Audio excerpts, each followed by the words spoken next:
आज के दिन हम लोग कवर करने वाले हैं आर्टिकल का लेक्चर नंबर 02। लेक्चर नंबर 02 के अंदर हम आर्टिकल ए और एन के विषय में डिटेल पढ़ने वाले हैं। तो आर्टिकल ए और एन की बात करूं तो आपको ये बात तो जानकारी हो गई है लेक्चर नंबर 1 से कि ये क्या होता है। ये इंडेफिनिट आर्टिकल होता है। इंडेफिनिट आर्टिकल होता है। ये नाउन के पहले आता है जब आपको जनरल मीनिंग शो करनी होती है। जनरल मीनिंग शो करनी होती है। और आर्टिकल ए और एन जो है ये एक के सेंस में इस्तेमाल होता है। किसके सेंस में इस्तेमाल होता है? एक के या वन के सेंस में इस्तेमाल होता है। तो इसके साथ भी आपको एक जानकारी हो चुकी है कि ये सिर्फ सिंगुलर काउंटेबल नाउन के पहले इस्तेमाल किया जाता है। अब देखो ये दो है, एक है ए और दूसरा है एन। तो आपको ये समझना पड़ेगा कि आर्टिकल ए कब इस्तेमाल होता है, आर्टिकल एन कब इस्तेमाल होता है। तो आपने पढ़ा है कि जो हमारी लैंग्वेज इंग्लिश लैंग्वेज, उसमें अगर मैं लेटर्स की बात करूं टोटल 26 लेटर्स होते हैं।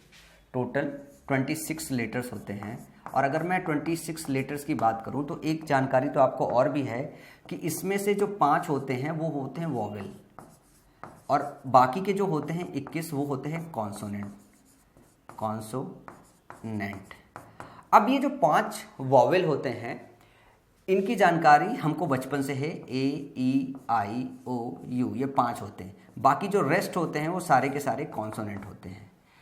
तो हमें एक बात पता होती है कि जो हम आर्टिकल एन का इस्तेमाल करते हैं वो वॉवेल्स के साथ करते हैं, वॉवेल के साथ करते हैं, और जो आर्टिकल ए होता है वो कॉन्सोनेंट के साथ करते हैं। ये जानकारी हमने बचपन से लर्न कर रखी होती है।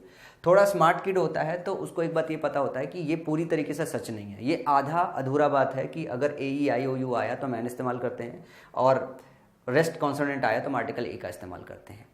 इसमें एक बात जिसने थोड़ी गहराई से पढ़ रखी होगी उसको एक बात ये पता होगा कि टोटल 44 साउंड होते हैं।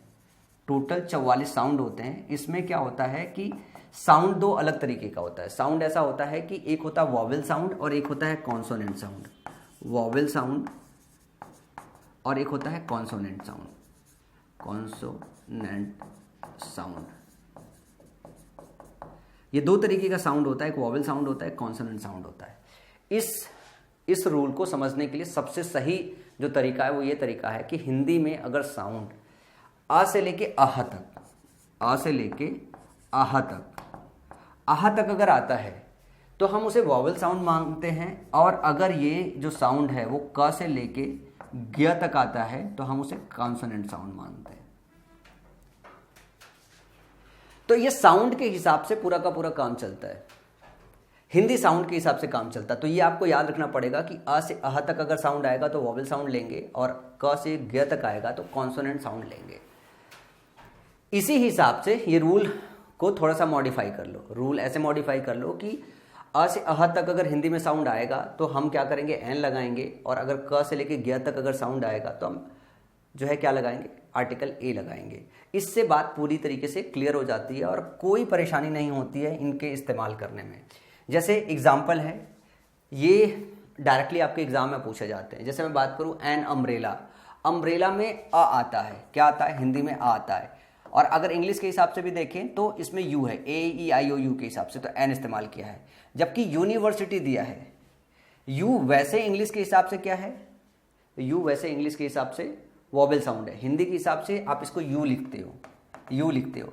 तो इसमें क से लेके ग तक के बीच में आता है, इसलिए हम क्या लगाते हैं? हम आर्टिकल ए लगाते हैं। यूनियन भी हम यू करके लिखते हैं, यू भी हम यू करके लिखते हैं। तो ऐसे में इसके साथ हम ए इस्तेमाल करते हैं अगर साउंड क से लेके ग तक आता है।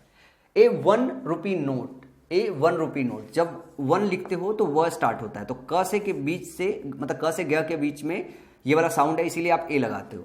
अब जैसे आवर है तो कुछ लोग हावर पढ़ते हैं, इसका करेक्ट प्रोनाउंसिएशन होता है आवर, तो आप आवर पढ़ते हो, आ। तो ये क्या है?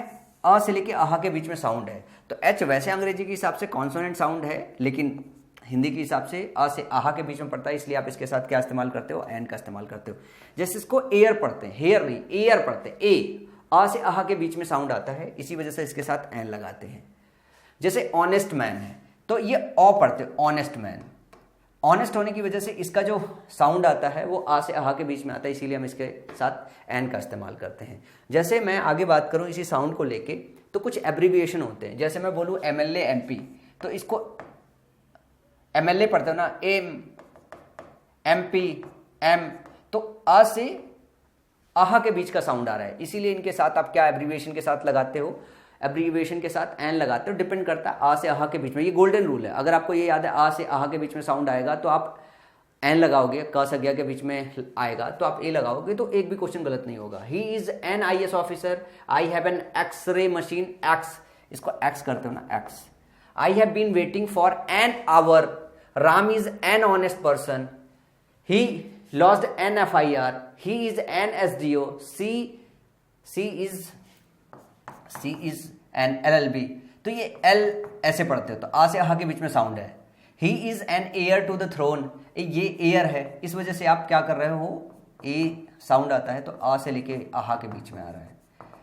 इस पे बेस्ड एक आध क्वेश्चन जो है आपके एग्जाम में दे देता है, तो थोड़ी भी अगर सावधानी आपकी जो है घटी तो दुर्घटना घट जाती है।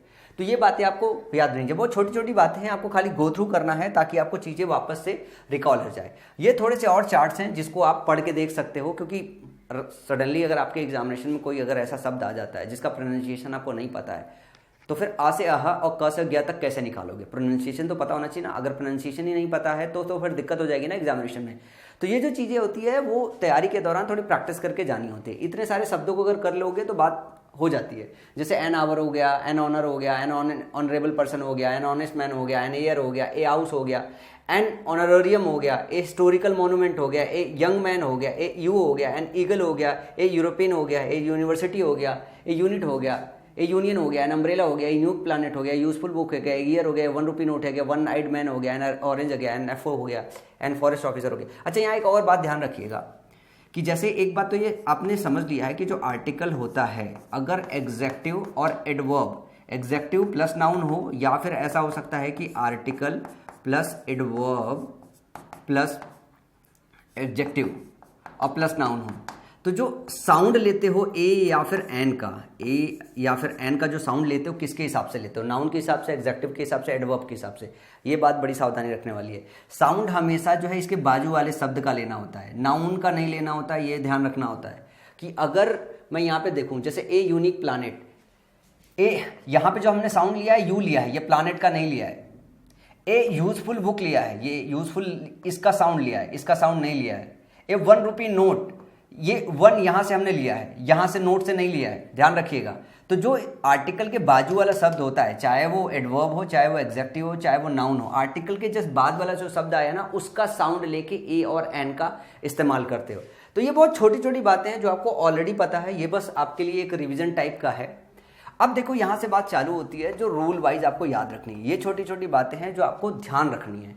जैसे मैं बोलूं कि जब आप एक्सक्लामेटरी सेंटेंसेस पढ़ते हो, एक्सक्लामेटरी सेंटेंस पहचानने का यही तरीका होता है कि अगर आपको ये, जिसको हिंदी में बोल रहे हैं विस्मय बोधक मार्क, अगर ये आपको देखने को मिलता है किसी सेंटेंस के अंत में, तो वो होता है एक्सक्लामेटरी सेंटेंसेस, जिसमें आश्चर्य की बात करते हो, किसी सरप्राइज की बात करते हो। तो सीधे सीधे आप ये याद रख लो कि अगर आपको मार्क मिला किसी सेंटेंस के लास्ट में, तो एक्सक्लामेटरी सेंटेंसेस है, उसमें बस आपको ध्यान देना होता है कहीं सेंटेंस व्हाट और हाउ से तो स्टार्ट नहीं हुआ है। अगर सेंटेंस व्हाट और हाउ से स्टार्ट हुआ होता है तो इसके बाद आप आर्टिकल ए और एन का इस्तेमाल करते हो। उस केस में आपको ध्यान रखना होता है कि जो नाउन है, नाउन या तो सिंगुलर काउंटेबल नाउन होगा या तो अनकाउंटेबल नाउन होगा।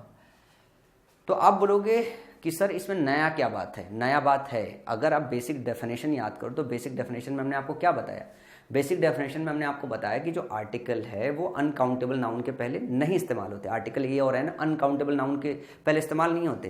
पर ये वाले केस को आपको नहीं लगता कि आपको याद रखना पड़ेगा कि व्हाट और हाउ अगर आए, आर्टिकल ए और एन आ रहा है, सिंगुलर काउंटेबल नाउन के पहले तो लगाना इट्स ओके, लेकिन अनकाउंटेबल नाउन के पहले तो हमने ये डिसाइड किया है ना कि भाई ये नहीं लगेगा।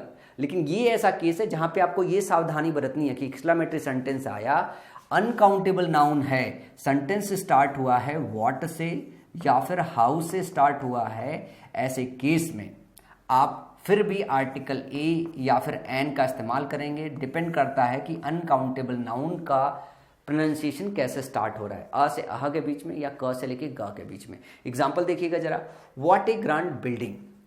बिल्डिंग आपका क्या होता है? बिल्डिंग आपका काउंटेबल नाउन है। देखो व्हाट से स्टार्ट हुआ है तो ये काउंटेबल नाउन है, इसके पहले ए लगाया है, और ग्रांड बिल्डिंग लगा हुआ है क्योंकि जी जो है, जो ग्रांड लिख रहे हो ना, तो क से गया के बीच में आ रहा है। व्हाट ए प्रिटी गर्ल, जो गर्ल है वो काउंटेबल जो है जो गर्ल है वो काउंटेबल नाउन है। व्हाट ए लवली मॉर्निंग, अरे मॉर्निंग थोड़ा काउंटेबल है, मॉर्निंग तो काउंटेबल नहीं है ना। तो यहाँ पे व्हाट के बाद भी आपने आर्टिकल ए लगाया है। देखो गर्ल काउंटेबल है, बिल्डिंग काउंटेबल है, पर मॉर्निंग तो काउंटेबल नहीं है ना। तो अनकाउंटेबल के सेंस में आप क्या करते हो, आप अनकाउंटेबल के सेंस में भी आप लगाते हो अगर एक्सक्लेमेटरी सेंटेंस है, व्हाट और हाउ से सेंटेंस स्टार्ट हुआ है। तो ये बात आपको अपनी कॉपी में नोट करके इसको याद रखना पड़ेगा। किस लिए ये काउंटेबल के साथ इस्तेमाल हो रहा है वो उतना ध्यान रखने वाली बात नहीं है, अनकाउंटेबल के साथ आर्टिकल ए और एन इस्तेमाल हो रहा है वो ध्यान रखने वाली बात है। कि हम जब भी एक्सक्लेमेटरी सेंटेंसेस देखेंगे हमेशा चेक करेंगे कि सेंटेंस व्हाट से या हाउ से तो स्टार्ट नहीं हुआ है। व्हाट और हाउ से स्टार्ट हुआ है तो अनकाउंटेबल नाउन के पहले भी हम आर्टिकल का इस्तेमाल कर सकते हैं। अदरवाइज क्या होगा कि जो बेसिक डेफिनेशन आपने पढ़ी है कि अनकाउंटेबल के साथ आप इस्तेमाल नहीं करते, जैसे 99% केसेस में अनकाउंटेबल के साथ आप इस्तेमाल नहीं करते हो, लेकिन एक दो एक्सेप्शनल केसेस हैं, उन केसेस को आपको ध्यान रखना है, क्वेश्चन यहीं से बनते हैं। तो ये वो एक्सेप्शनल केस है कि व्हाट और हाउ के बाद ए एन का इस्तेमाल करते हैं, सिंगुलर काउंटेबल नाउन है तो इट्स ओके, पर अनकाउंटेबल के साथ बता के आया नहीं होता, लेकिन इस केस में अनकाउंटेबल नाउन के साथ होता है। तो ये बात आपको ध्यान रखना है। इसके बाद हम अगले रूल की तरफ मूव करेंगे और अगला रूल हमारा बहुत छोटा सा है जो आपको ध्यान देना होगा। देखो क्या होता है कि आप अगर मैथमेटिक्स में पढ़ते हो तो आप ऊपर पढ़ते हो, ये देखो जो है अंश होता है, अंश होता है और ये होता है हर। तो आपको पता है इस वाली लाइन को पर भी बोलते हैं। जैसे आप बोलते हैं ना kilometre per hour, kilometre per hour, याद है आपको? अगर किसी ने मैथ्स फिजिक्स ये सब पढ़ रखा है तो आपको पता है कि ये जो बटा होता है तो किलोमीटर पर आवर पढ़ते हैं, तो इसको पर पढ़ते हैं, ठीक है। अब पर का मतलब हिंदी में होता प्रति, पर का मतलब होता प्रति, तो ये पर के सेंस में भी इस्तेमाल होता है और ए और एन एक के सेंस में भी इस्तेमाल होता है। जब ये डिवाइड करते हैं ना तो हम पर का मतलब प्रति ही निकालते हैं। जब इससे इसे डिवाइड कर देते हो तो इसका मतलब है कि जो भी संख्या आपकी आती है, जैसे मैं बोलता हूं कि 4 है, 4 में 2 से डिवाइड कर रहे हो तो कितना आया 2, तो 2/1। तो अभी ये हो रहा था कि 4 में से 2 की बात कर रहे हो, अब बात हो रही है मतलब 2 में से 1 की बात कर रहे हो। तो इस तरीके की जो चीज है वो पर से आती है। तो ये आपको एक के सेंस में देना होता है कि एक के ऊपर कितना। तो जब पर का डिस्कशन करना हो तो काउंटेबल नाउन अगर हो तो आर्टिकल ए और एन का इस्तेमाल करते हो। और काउंटेबल में भी आप सिंगुलर काउंटेबल नाउन याद रखना पड़ेगा कि सिंगुलर काउंटेबल जो नाउन्स होते हैं उन्हीं के पहले आर्टिकल ए और एन का इस्तेमाल करोगे प्रति के सेंस में। जैसे दिस कार रन्स 20 किलोमीटर पर लीटर कहो या ए लीटर कहो, इसकी जगह आप पर लिख सकते हो। तो ये पर को रिप्लेस किया गया, यहाँ पर भी लिखोगे तो भी सेंटेंस सही है और ए लगाओगे तो भी, तो पर की जगह ए लगा सकते हो। इसका मतलब ये होता है कि ये जो कार है वो 1 लीटर में 20 किलोमीटर चलती है, तो 20 किलोमीटर पर लीटर कहो या 20 किलोमीटर ए लीटर कहो। आई अर्न ₹10,000 ए मंथ, मैं हर महीने में जो है 10,000 रुपये कमाता हूं, तो पर मंथ लिखो या फिर ए मंथ लिखो। तो पर की जगह आप आर्टिकल ए का इस्तेमाल कर सकते हो। This train run 70 kilometre an hour, 1 घंटे में 70 किलोमीटर चले लेती है। तो यहाँ पे एन जो मतलब शो कर रहा है वो पर का मतलब शो कर रहा है। तो पर के सेंस में भी आप जो है पर को आर्टिकल ए और एन से रिप्लेस कर सकते हो। अब देखो आवर है इस वजह से एन इस्तेमाल किया है, मंथ है इस वजह से ए इस्तेमाल किया गया है, यहाँ पे लीटर है इस वजह से ए इस्तेमाल किया गया है। तो ये बहुत छोटी सी बात है और अगर आपने सही से स्कूलिंग कर रखी है तो बात ऑलरेडी आपको जानकारी में होती है, ये जस्ट रिविजन है। देखो एक ये है जो बहुत आपको कंफ्यूज करता है। देखो 100,000 मिलियन डजन कपल, ये सब क्या करते हैं, ये किसी नाउन के पहले आके बताते हैं। जैसे हम बोलते हैं ना 1 दर्जन 2 दर्जन 3 दर्जन 4 दर्जन 5 दर्जन, जैसे बोलते हैं कि इतने दर्जन पेंसिल्स दे दो, इतने दर्जन पेंसिल दे दो। तो इनके पहले अगर हमको एक का सेंस शो करना हो, जैसे 1 दर्जन की बात करना हो तो ए डजन बोल सकते हैं, ए डजन पेंसिल्स। तो कुछ सेंटेंसेस देखो, जैसे हमने लिखा a dozen pencils were bought by her, 1 दर्जन पेंसिल्स उसके द्वारा खरीदे गए। देखो पेंसिल्स जो है वो काउंटेबल है, हम 1 डजन की बात कर रहे हैं। तो ये जो दर्जन है इसमें 12 होता है। इस दर्जन को सिंगुलर सेंस देने के लिए हमने ए लगाया है। आई हैव ए 100 पेन्स, हमारे पास पेन्स है लेकिन 100 के पहले हम आर्टिकल ए का इस्तेमाल करते हैं। एक मतलब 100 पेन्स है लेकिन 100, मतलब इसको भी एक बंडल की तरह इस्तेमाल करना हो। ये जो नंबर्स है वो बंडल ही है, 100 का बंडल हो गया, 1000 का बंडल हो गया, मिलियन का बंडल हो गया, डजन का बंडल हो गया। वैसे देखो ऐसे ऐसे ऐसे ऐसे ऐसे ये 100 हो गए, लेकिन इसको अगर बंडल बना देना हो और फिर इस बंडल को अगर देना हो तो आप आर्टिकल ए या फिर आर्टिकल एन का इस्तेमाल करके इसका बंडल बता सकते हो। जैसे मैं बोलूं ए डजन पेंसिल्स, पेंसिल तो है प्लूरल है क्योंकि 1 से ज्यादा पेंसिल्स है, पर 1 डजन है। तो अब हमने क्या काम किया, इसका बंडल बना लिया। हमारे पास पेन है, 100 पेन्स तो है, मतलब 100 पेन्स है, 100 पेन्स तो है, लेकिन अब हमने उसका बंडल बना लिया। तो ये भी बहुत इंपॉर्टेंट चीज़ है कि जब अगर आपको बंडल का स्ट्रक्चर देना हो तो आर्टिकल ए और एन का इस्तेमाल करके 100, 1000, मिलियन, डजन, बिलियन, इन सब के पहले आर्टिकल ए एन का इस्तेमाल करके इनको एक बंडल बना सकते हो। तो इस तरीके से सेंटेंसेस में इसका यूज केस होता है, ये जानकारी में होनी चाहिए, ठीक है। अदरवाइज क्या होता है, जैसे इस सेंटेंस में देखो मैं बताऊं, इस सेंटेंस में क्या होता है कि जैसे लिखा ए डजन, अब पेंसिल्स लिखा हुआ है, तो या तो आप इसको रिमूव करोगे या तो आप यस को रिमूव करोगे। लेकिन आपको ध्यान रखना है कि ये जो आर्टिकल ए आया वो डजन के लिए आया है, पेंसिल्स के लिए नहीं आया है। मतलब इसको बंडल का रूप देने के लिए आया है, यहाँ पे 100 को बंडल का रूप देने के लिए आया। तो इन नंबर्स के पहले आर्टिकल ए एन लगा के हम उसको बंडल कर देते हैं, ठीक है। और अगर काउंटेबल नाउन है तो आपको पहले से पता है कि अगर 100 हो गया या 10,000 हो गया तो ऑलरेडी जो है वो प्लूरल फॉर्म में ही तो है। तो ये बात आपको खास करके ध्यान रखनी होगी। अब एक बात आपको ये समझना है, ये कुछ चीज़ें हैं, बड़ी छोटी छोटी चीज़ें हैं जो आपको देखने को एग्जामिनेशन में मिलेगी। जो हाफ होता है, क्वार्टर होता है, माइल होता है, इनके पहले आपको सेंटेंस के अंदर आर्टिकल ए देखने को मिलेगा। जैसे अगर 2.5 मीटर लिखना हो तो 2 and a half मीटर लिखते हैं। 2 and a half, हाफ के पहले आपने लिखा है ना, 1 सही 1/4 किलो का मतलब होता है 1 and a quarter किलो। तो हाफ और क्वार्टर के पहले आप आर्टिकल ए का इस्तेमाल करते हो, आपको ये पता होना चाहिए। और एक और एक्सेप्शनल केस होता है कि हाफ के बाद भी हाफ ए माइल भी लिखते हो, half a mile to go, मतलब आधा किलोमीटर रह गया है जाने के लिए। तो ध्यान रखिए कि हाफ के बाद भी आर्टिकल ए का इस्तेमाल करते हैं। लेकिन 1.5 लिखना हो, सिर्फ अगर हाफ इस्तेमाल करना हो तो हाफ के बाद इस्तेमाल कर सकते हो। ये इसका एक एक्सेप्शनल केस याद रख सकते हो, ठीक है। Half a mile to go. Otherwise क्या होता है कि 1.5, 2.5, 3.5 लिखते हो, 1.25, 2.25, तो ऐसे हाफ और क्वार्टर के पहले आर्टिकल लगा के फिर आप सेंटेंस को फॉर्म करते हो, ठीक है। इसके बाद थोड़ा सा और आगे की तरफ चलेंगे हम, क्वार्टर। और एक चीज़ यहाँ पे जैसे डाइसी क्या हो सकता है, जैसे अगर मैं बोलूँ किलो, ये तो अनकाउंटेबल है ना, ये अनकाउंटेबल है। मीटर, हाफ मीटर, इसको गिन नहीं सकते हो, नाप सक रहे हो ना, गिन नहीं सकते हो। तो आपको जो याद रखना वो ये ध्यान रखना है कि हाफ और क्वार्टर के पहले आर्टिकल ये लगता है। हाफ और किसी चीज का हाफ, किसी चीज का क्वार्टर, समझ रहे हो ना, कि एक क्वार्टर की बात कर रहे हो, उसका एक आधे की बात कर रहे हो, तो हाफ और क्वार्टर के पहले आर्टिकल ए का इस्तेमाल करते हो। बहुत छोटी छोटी सी बात है, पॉइंटर के फॉर्म में ही आपको याद करना है ताकि वो सेंटेंसेस के अंदर पूरा प्रॉपर विजिबल हो। देखो एक और जो रूल है वो याद रखना है, जो रूल यहाँ का रूल नहीं है, ये रूल मतलब ऐसा है कि वर्ब से रिलेटेड है। कई बार जैसे मैं इस सेंटेंस को पढ़ाता हूँ, एग्जेक्टिव पढ़ के आए हो, जैसे लिखा he goes for a walk daily. आपको एक बात बताया कि फॉर क्या है, प्रीपोजिशन है। फॉर क्या प्रीपोजिशन है, और प्रीपोजिशन अपने बाद क्या लेता है, ऑब्जेक्ट यूनिट लेता है। प्रीपोजिशन अपने बाद ऑब्जेक्ट यूनिट लेता है। प्रीपोजिशन जब अपने बाद ऑब्जेक्ट यूनिट लेता है, इसका ये मतलब है कि भैया नाउन तो आना चाहिए, पक्का नाउन आना चाहिए। अब यहाँ पे ध्यान से देखोगे, वॉक मतलब टहलना होता है, ये आपका एक्शन वर्ड है। ये क्या है, ये आपका एक्शन वर्ड है। तो चाहिए आपको इसका ऑब्जेक्ट, और ऑब्जेक्ट में नाउन होना बहुत जरूरी है, और यहाँ पे कोई नाउन दिखाई नहीं दे रहा है, ये एडवर्ब है, ये एडवर्ब है। अब अगर नाउन नहीं है, सिर्फ वर्ड दिखाई दे रहा है, तो ये तो सेंटेंस गलत हो गया ना। इसका मतलब ये है कि ये जो वॉक है ये नाउन की तरह इस्तेमाल किया जा रहा है।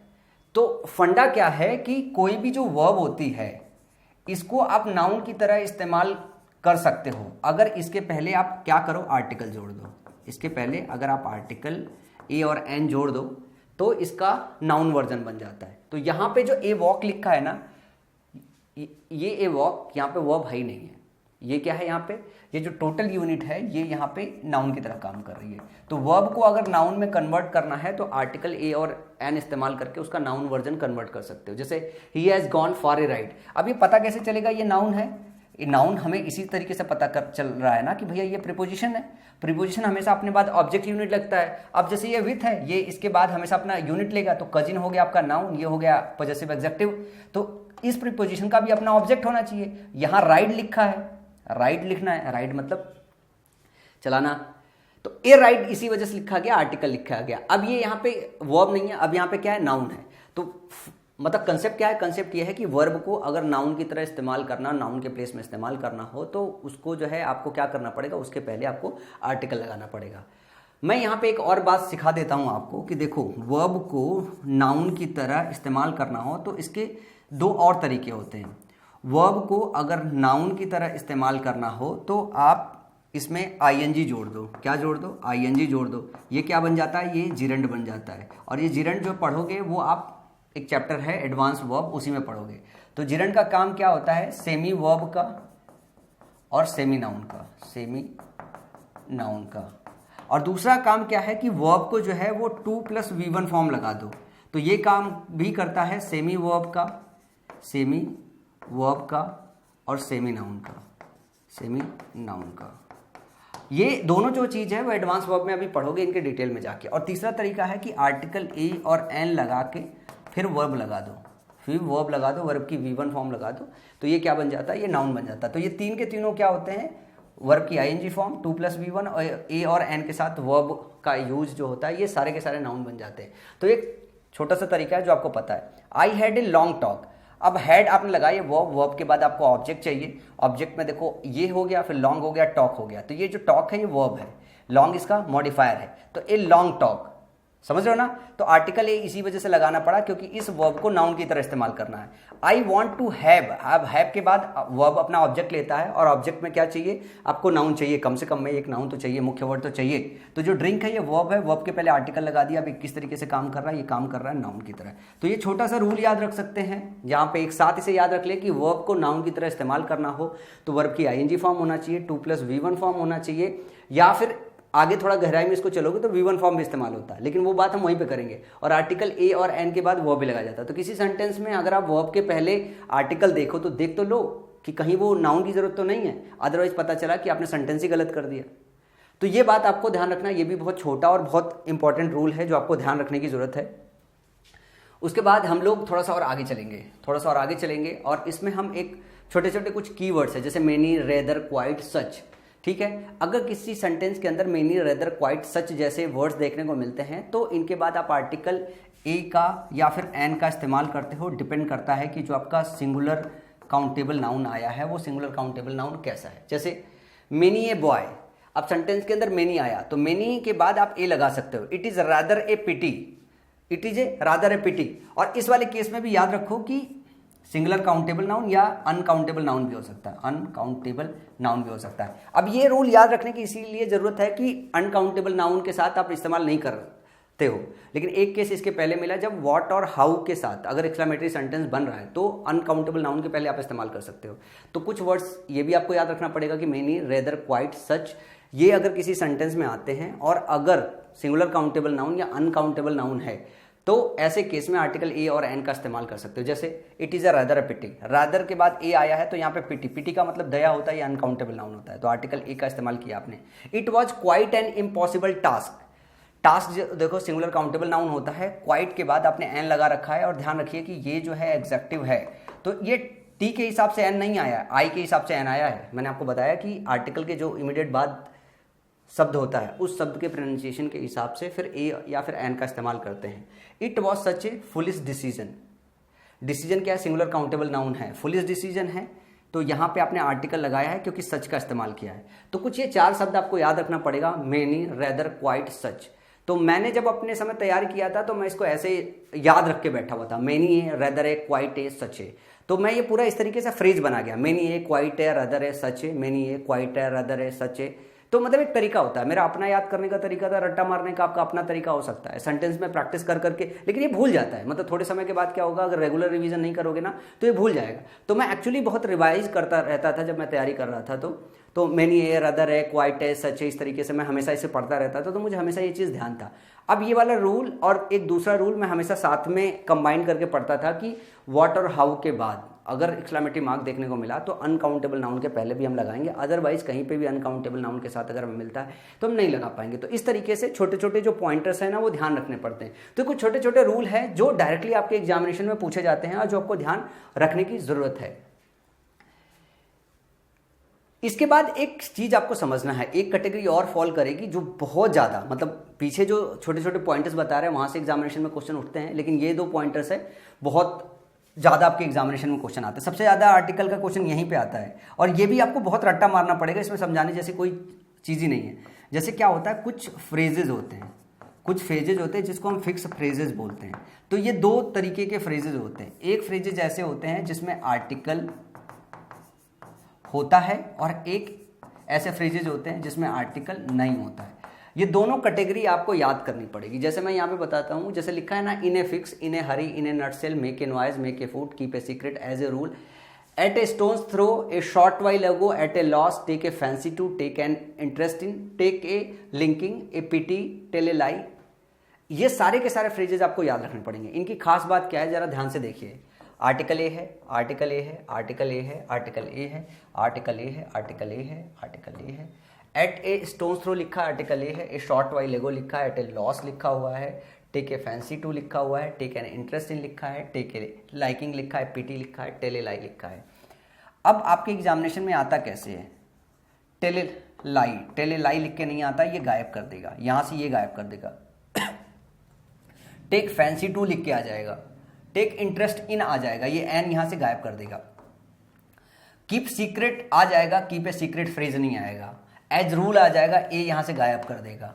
मेक ए फूड की जगह मेक फूड आ जाएगा। मेक ए नॉइज बहुत फ्रिक्वेंट, ये सबसे ज्यादा आपके एग्जामिनेशन में पूछा गया है।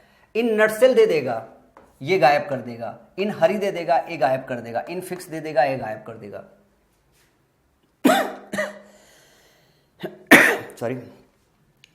जैसे नेबर टेल ए लाई, अगर इस सेंटेंस में ऐसे लिख दूं, नेबर टेल लाई, पता चलेगा क्या आपको? अगर रूल पढ़ के नहीं गए होगे तो पता नहीं चलेगा। डू नॉट मेक नॉइज, अगर मैं इसको ऐसे लिख दूं,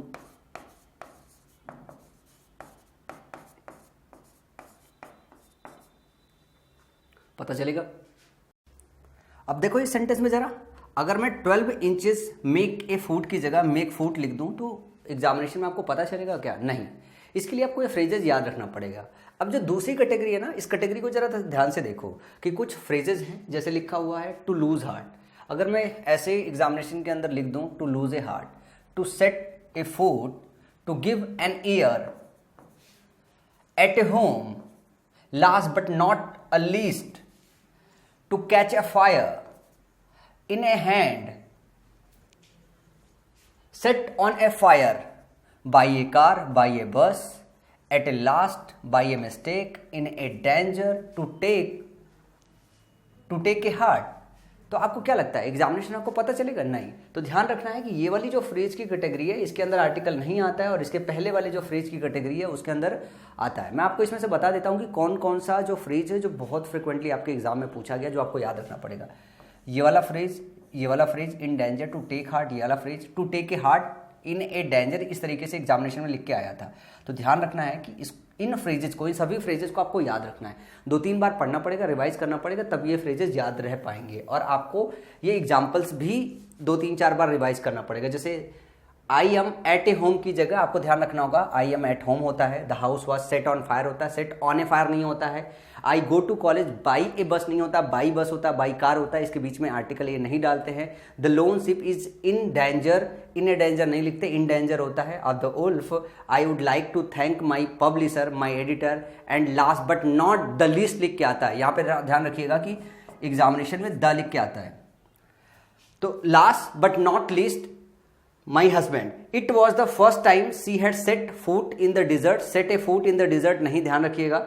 I deleted the files by a mistake नहीं, by mistake होता है। तो ये फ्रेजेस आपको ध्यान रखना पड़ेगा और ये एग्जाम्पल्स आपको गो थ्रू करके जाना पड़ेगा। देखो इसमें कुछ ऐसा नहीं है टीचर के पढ़ाने लायक, ये पूरा का पूरा जो रूल है फ्रेज से रिलेटेड, ये आपको रखना पड़ेगा, क्योंकि ये फ्रेज है। एक ऐसी कैटेगरी है जिसके अंदर आर्टिकल लग के आता है, एक ऐसी कैटेगरी है जिसके अंदर आर्टिकल लग के नहीं आता। तो यार मैं भी अगर पेपर सेट करूंगा ना तो इसमें से एक आध फ्रेज उठा के डाल दूंगा पेपर अच्छा बनाने के लिए, क्योंकि इतना आसान नहीं है याद करना। तो इसको आपको रट्टा मारना पड़ेगा, रट्टा नहीं मारोगे तो बात नहीं बनेगी। अब इसके बाद हम थोड़े से अगले रूल की बात करते हैं जो पॉइंटर के फॉर्म में आपको ध्यान रखना पड़ेगा। अब जरा ध्यान से इस फॉर्मूले को देखिए। सो, एज, टू और हाउ, ये है एडवर्ब। मैंने आपको एक रूल पढ़ाया, क्या रूल पढ़ाया कि नाउन होता है किसी सेंटेंस के अंदर, अगर नाउन आपका आए, एग्जेक्टिव आए, एडवर्ब आए, तो जो आर्टिकल आता है वो सबसे पहले आता है। लेकिन ध्यान रखिएगा कुछ ऐसे एडवर्ब होते हैं जैसे सो, एज, टू और हाउ।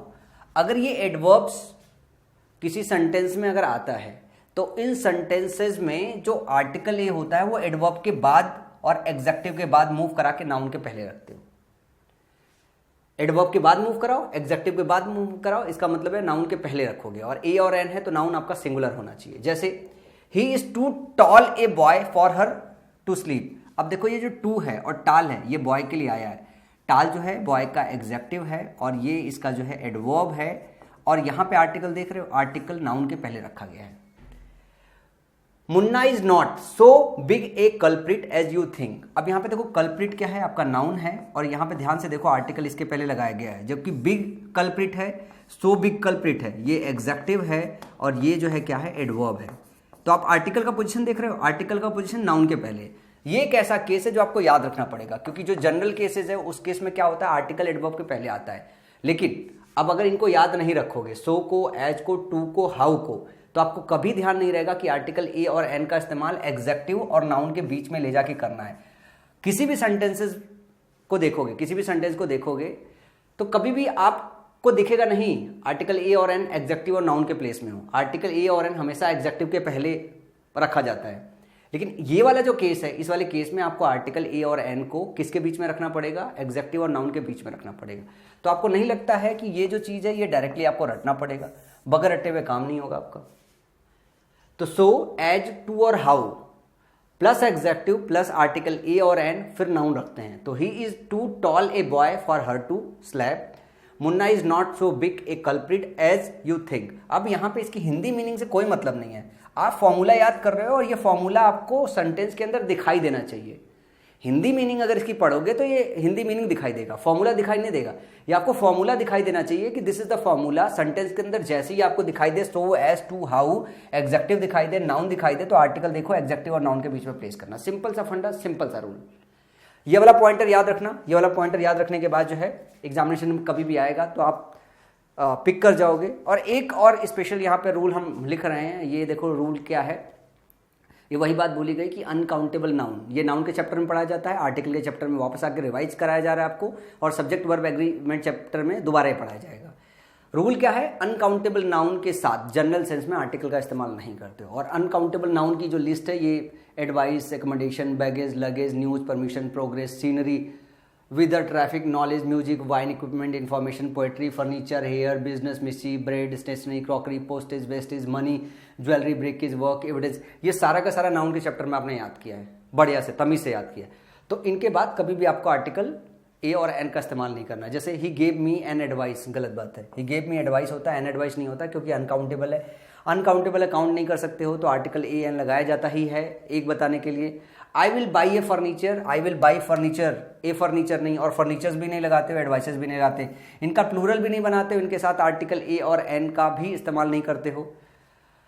इनके साथ देखो आप आर्टिकल ए और एन का इस्तेमाल कर सकते हो। आपको याद होगा अनकाउंटेबल नाउन पढ़ाते हुए आपको बताया गया कि अगर इनका सिंगुलर प्लूरल सेंस देना हो तो इनके साथ जो है कुछ एडिशनल वर्ड लगाए जाते हैं।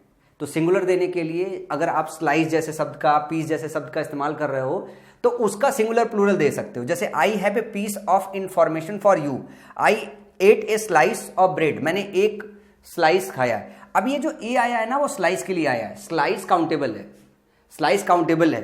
पीस जो है पीस का पीसेज होता है, तो यहां पे ऑफ के बाद ये आया है इंफॉर्मेशन, यहां पे ऑफ के बाद ब्रेड आया है, समझ रहे बात। तो जो आर्टिकल ए आया है ना ये इसके लिए आया है, ये काउंटेबल के लिए आया है, या इंफॉर्मेशन के लिए नहीं आया। तो ध्यान रखिएगा कि अनकाउंटेबल का जब सिंगुलर प्लूरल सेंस बनाने के लिए कुछ शब्द अगर लगाते हो तो उस केस में आप आर्टिकल ए और एन का इस्तेमाल कर सकते हो।